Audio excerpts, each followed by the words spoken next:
أعوذ بالله من الشيطان الرجيم. أعوذ بالله من الشيطان الرجيم.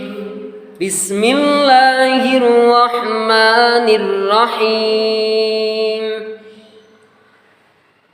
بسم الله الرحمن الرحيم.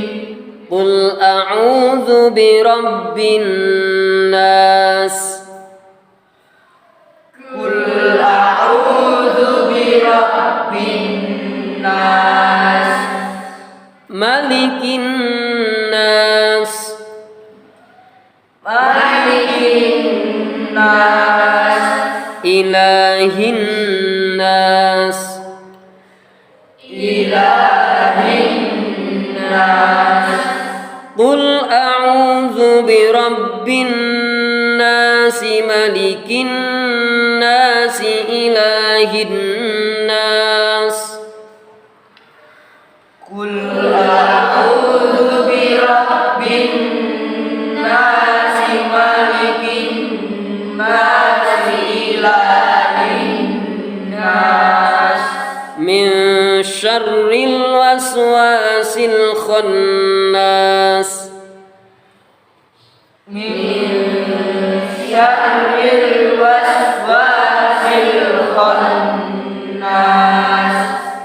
Banyak bacaan apanya itu tadi? Gunanya banyak. Itu nun bertasdid. Apa yang disebut guna ihsan? Nun atau mim yang bertasdid. Ya. Nadomannya?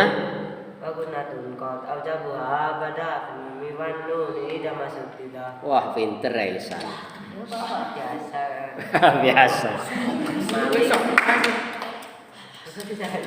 Min syarril waswasil khannas. Min syarril waswasil khannas. Alladzi yuwaswisu fi sudurin nas. Alladzi yuwaswisu fi sudurin nas. Minal jinnati wan nas. Minal jinnati wan nas. Minal jinnati wan nas. Minal jinnati wan nas. Shadaqallahul azim. Shadaqallahul azim. Alhamdulillah.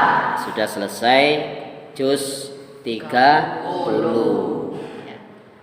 Idza khatamal abdu, ya idza khatamal abdu, apabila ada seorang hamba itu hatam Al-Qur'an, ya, maka akan ada malaikat ikut memintakan rahmat sebanyak 60.000.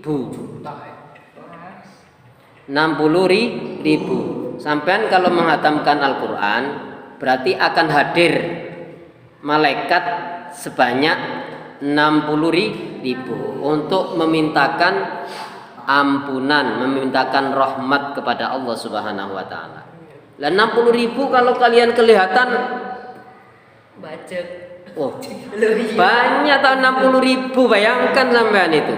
Kampung sampean ini kalau isi 60.000 penuh loh ini. Ya, kampung ini kalau isi 60.000 penuh, sampean lihat misalnya manusia kumpul sebanyak 60.000 penuh.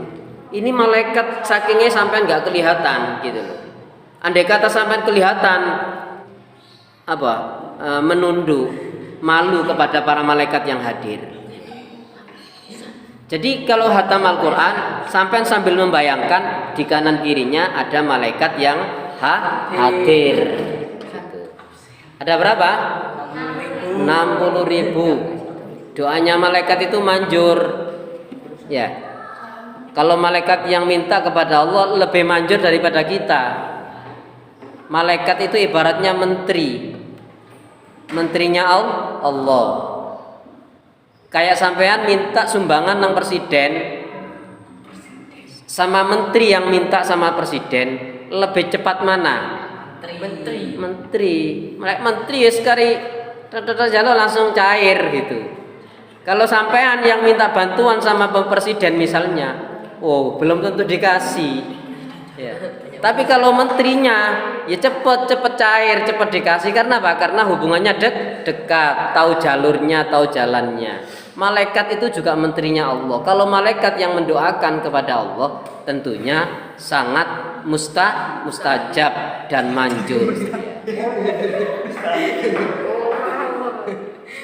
Itu. Jadi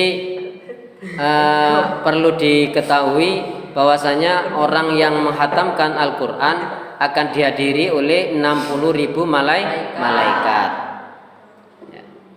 Dan orang yang membaca Al-Quran dengan tartil, waratil Qur'ana tartila, ini per satu huruf, ya, per satu huruf minimal diberi pahala berapa?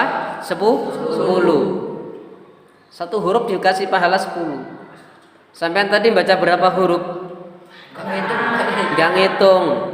Kira-kira kalau 100 huruf ada ya? Ada. Kalau 100 huruf kali 10 berapa? 1000 pahala. Nggak terasa kita pada sore hari ini duduk-duduk sambil ngaji sudah dapat pahala 1000 pahala. Itu kalau jumlahnya 100 huruf. Lah kalau misalnya 1000 huruf yang kita baca, wis kalikan sendiri wis. Ya. Itu perhitungan pahala ya. Perhitungan pahala. Maka sebenarnya orang-orang Islam itu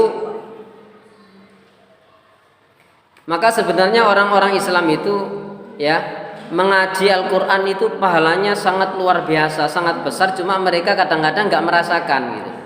Kalau dapat pahala yang sangat besar. Kadang ngaji malam Jumat, ngaji Yasin di rumahnya atau berjamaah tahlil seperti itu. Yasin itu awal Yasin wal Qur'anil Hakim sampai akhir. Ini berapa huruf?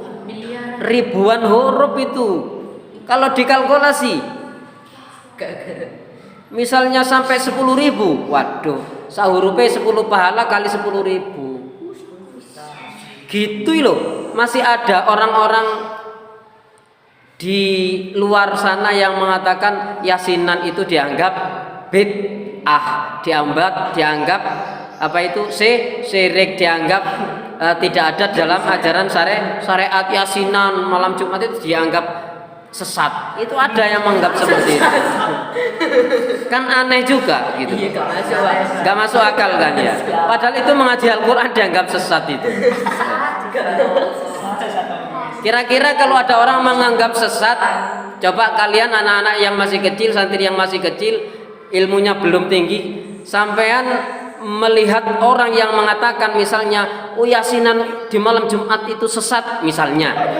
Kira-kira menurut pemikiran kalian orang bagaimana itu? Hah?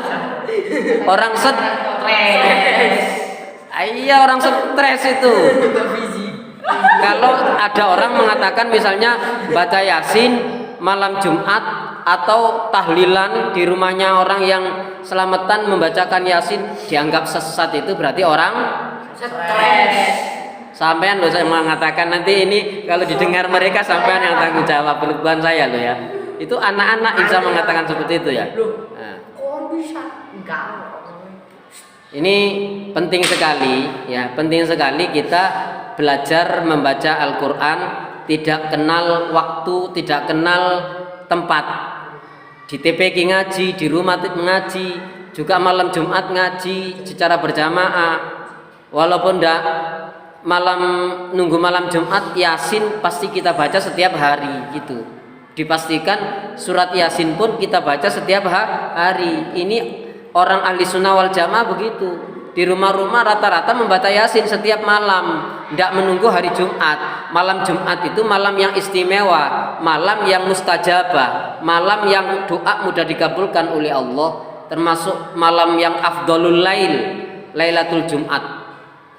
Malam yang paling utama itu malam Jumat. Maka ulama ahli sunnah wal jamaah ini mengadakan tahlilan di malam Jumat. Apa isinya di tahlilan itu? Baca Yasin, baca kalimat la ilaha illallah, baca istighfar, baca sholawat. Ngono sih diarani sesat, heran aku ya.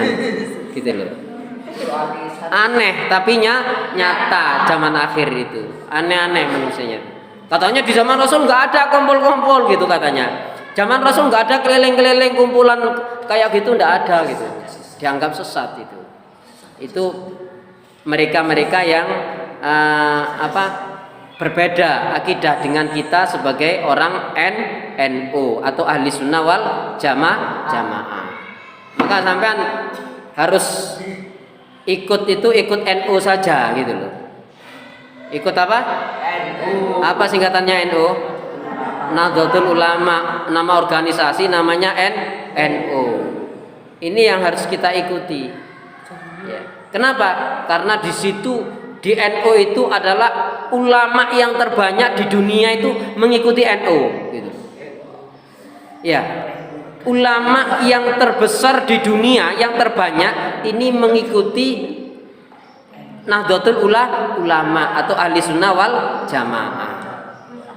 Maka sampai ikuti yang terbanyak saja. Jangan mengikuti kelompok-kelompok firqah-firqah yang kecil-kecil itu jangan diikuti.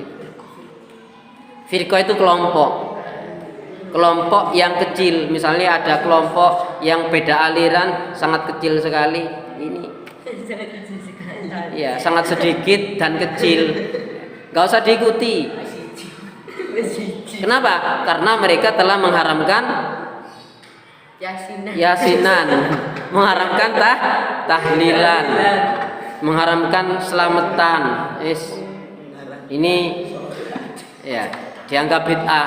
Bahkan orang yang seperti itu, orang yang katanya orang yang tahlilan di malam Jumat sesat itu dianggap bid'ah. Orang bid'ah itu masuk neraka. Wong tahlilan tambah mlebu neraka ya iki aneh gitu. Ya.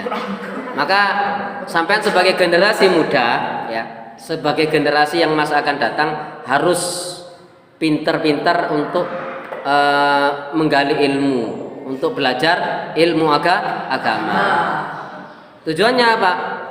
Bisa memfilter ya, memfilter mana yang buruk, mana yang baik. Filter artinya apa? Oh kalau ajarannya seperti ini nggak benar, nggak usah diikuti. Oh yang benar itu yang seperti ini. Ini mungkin yang bisa sampaikan. Mudah-mudahan bermanfaat. Ihdinas siratal mustaqim. Wassalamualaikum warahmatullahi wabarakatuh. Waalaikumsalam warahmatullahi wabarakatuh.